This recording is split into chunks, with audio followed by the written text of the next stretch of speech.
అది జీవితం మాట్లాడకుండా ఉండాలని ఎంత ప్రయత్నం చేసినా జీవితం లక్షల మంది జనం మధ్యలో పెట్టేసింది. విద్యార్థుల నుంచి పారిపోదాం, వాళ్ళు వేసే ప్రశ్నలకి, వాళ్ళు లేవనెత్తే సందేహాలకి, ప్రశ్నలకి మన దగ్గర సమాధానాలు ఉండవు. ఎందుకంటే చాలా ప్యూరెస్ట్ ఫామ్లో ఉంటారు విద్యార్థులు. ఒక ట్యాబ్లో రాసాలి, క్లీన్ స్లేట్. వాళ్ళు ఏదైనా ప్రశ్న అడిగారంటే మనసులో ఏం ఉండదు, చాలా అసలు గుండె లోతుల నుంచి అడుగుతారు. వయసు వచ్చే కొద్దీ మన దగ్గర సమాధానాలు ఉండవు. అందుకని 10 మంది విద్యార్థులకి నేను ఆలోచిస్తాం. అలాంటిది ఇన్ని వేల మంది విద్యార్థుల మధ్య వచ్చి మాట్లాడాలంటే ఇది ఎంత సాహసం.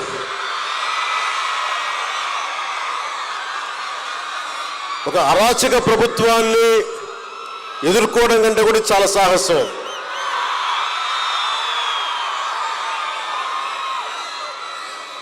Books are the training weights of our mind అంట. అలాంటిది పొద్దున్న లేస్తే పుస్తకాలతో కుస్తీ పట్టే మీతోటి ఒక మాట మాట్లాడాలి అంటే ఎంత ఆలోచించాలి. సో నేను మీ దగ్గర, యువత దగ్గర, విద్యార్థుల దగ్గర నేను తెలివితేటలు వాడు, మనసే వాడతాను. ఇక్కడ మీ దగ్గర నటన చేస్తే కుదరదు. ఈ సోదంతో చెప్పకుండా డైరెక్ట్గా పాయింట్కి రాని మేము అనేస్తారు. అది నేను చాలా ఆలోచిస్తాను. సో నాకు ఈ యూనివర్సిటీ గురించి ప్రత్యేకించి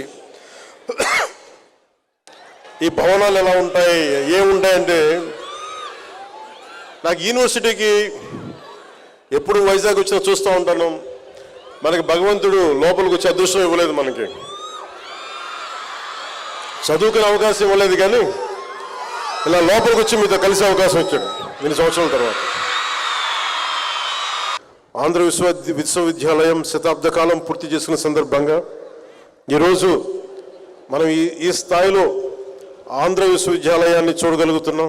ప్రతి ఒక్కరూ ఒక బాధ్యత గల భారత పౌరులుగా, దూరదృష్టి గల నాయకులు అంటే not just political leaders at every role, every domain ఎదగాలని ఆశిస్తూ, మీరు అద్భుతమైన విజయాలను సాధించాలని ఆశిస్తూ మీ అందరికీ నా హృదయపూర్వక శుభాకాంక్షలు.